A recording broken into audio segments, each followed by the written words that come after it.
நம்பினேன் உன்னையே நம்பினேன் ஸ்கந்தகுரோ உன்னையன்று இவ்வுலகில் ஒன்றுமில்லை என்றுணர்ந்தேன்.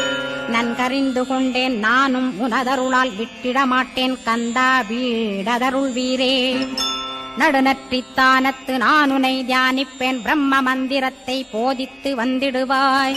சுழுமுனை மார்க்கமாய் ஜோதியைக் காட்டிடுவாய் சிவயோகியாக எனச் செய்திடும் குருநாதா.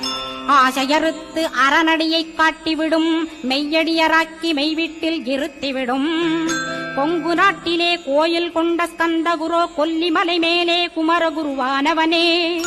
கஞ்சமலை சித்தர் போற்றும் ஸ்கந்தகிரி குருநாதா கருவூரார் போற்றும் காங்கேயா ஸ்கந்தகுரோ. மருதமலை சித்தன் மகிழ்ந்து பணி பரமகுரோ சென்னிமலை குமரா சித்தர் கருள்வோனே. சிவவாக்கிய சித்தருளை சிவன்மலையில் போற்றுவரே.